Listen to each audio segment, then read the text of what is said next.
Inflation affects people differently.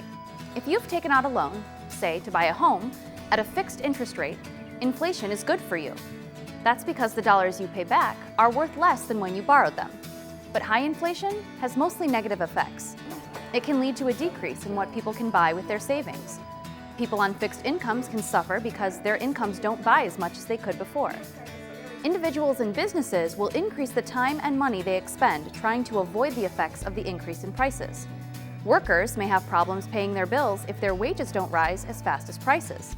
And individuals and businesses may face challenges in drawing up contracts. Individual prices go up and down, and that plays an important allocative role in our society.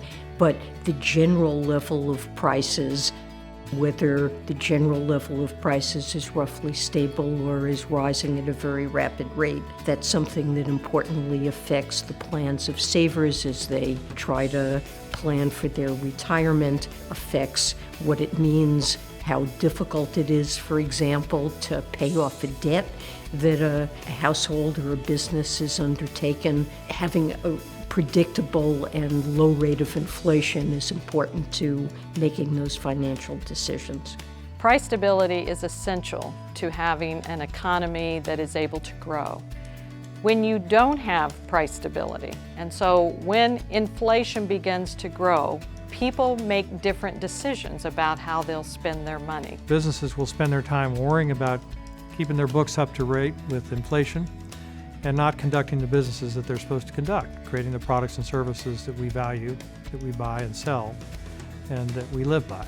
The reaction that the Federal Reserve has to take if inflation gets high, and we saw periods of this back in the 70s, is to begin to raise interest rates in a way that has other adverse reactions to our economy. People lose their job, businesses pull back. And so we are very careful, given those experiences, to think about how to maintain a more constant level of price stability in this country.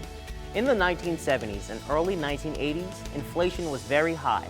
So the Fed worked to decrease the growth of the money supply, tighten credit conditions, and raise interest rates to bring inflation down. But that brought on a short-run rise in unemployment. That was painful but necessary, because continued price instability would have prevented the U.S. from achieving maximum sustainable economic growth and full employment in the long run. The Fed learned from this experience. Fed policymakers work hard to keep prices stable, taming inflation before it ramps up, while at the same time considering the Fed's other goal of maximum employment.